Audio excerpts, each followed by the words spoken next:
Ni hao. Hello.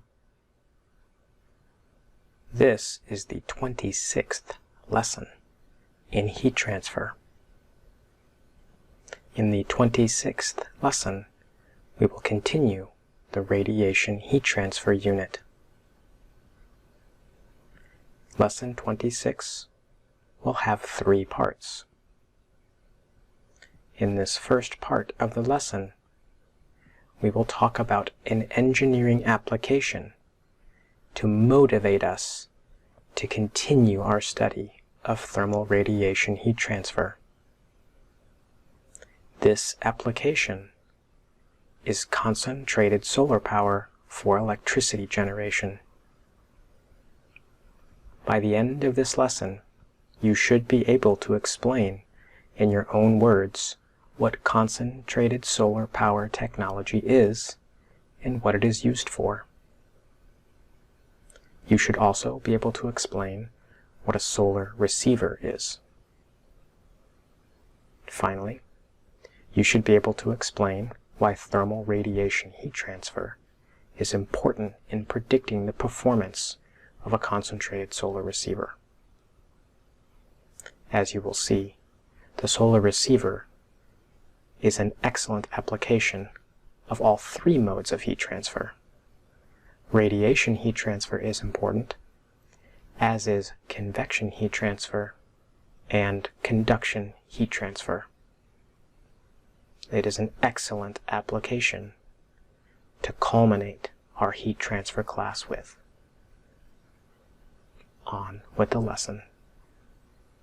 All right, so we're in a position now then, we've got kind of the foundation established. We understand what a black body surface is. We can calculate the emissive power, total emissive power from a black body surface. We can calculate fractional emissive powers from a black body surface. That's going to be the baseline that we need to look at problems like this. So this is a picture of the Ivanpah generating station in Nevada.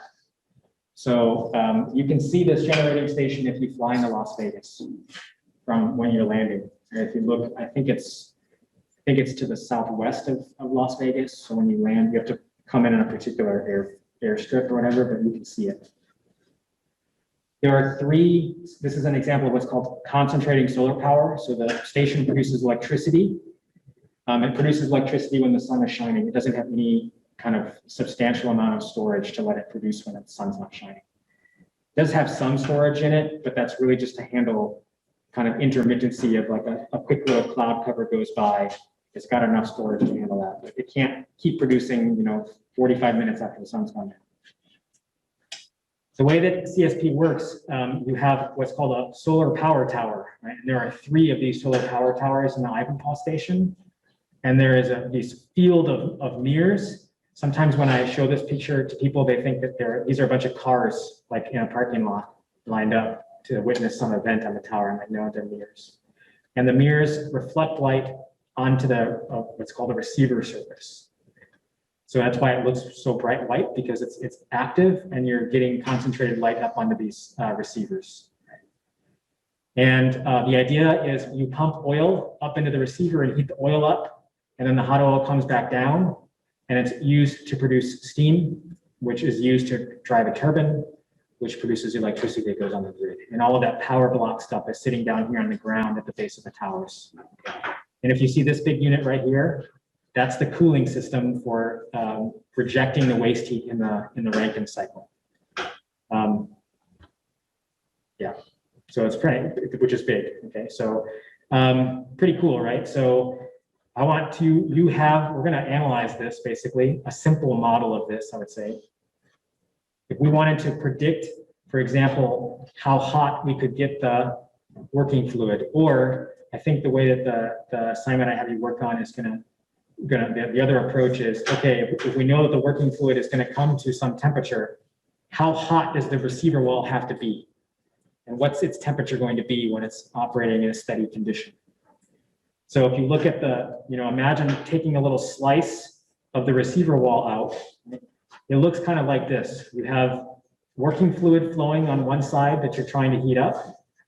There is a wall that separates that working fluid from the surroundings. On the surroundings, you have atmospheric air because there's air out here, right? So there's potentially wind loading. So if it's windy, you'll have a particular convection coefficient, it might be up. If it's not windy at all, you'll still have convection from free convection, because we're going to heat the air up on the receiver surface. It's going to tend to rise up, and it's going to be replaced by cooler fluid behind it. We'll have natural convection. And then, of course, you have incident radiation, concentrated radiation from the heliostats that's going on there. But of course, the receiver wall itself is hot, and so it's radiating energy as well. Right? So it's receiving radiant energy. It's also emitting radiant energy. And there's also radiation coming from the surroundings. Right? So like the surface of the Earth over here has some temperature, and so it's emitting some energy. And some of that energy is coming over and striking the receiver surface as well. So all of that is happening, right? And we want to be able to predict, say, what's the temperature of the receiver wall surface? That would be important if we wanted to make sure we had a material that could withstand that temperature, for example, right? So that's kind of the question, kind of keep that question in mind as we're going to work towards answering this. How can we model this so that we can predict the receiver wall temperature? You already know how to do the convection. You know how to handle the conduction, right? The last piece of the puzzle is, what are we going to do with this radiation? You kind of already know one approach at that, but because I've given you that radiation equation, but I really want to unpack it now, okay, and understand where it comes from. So keep this picture in your head if it helps you to have a picture in your head to motivate you to pay attention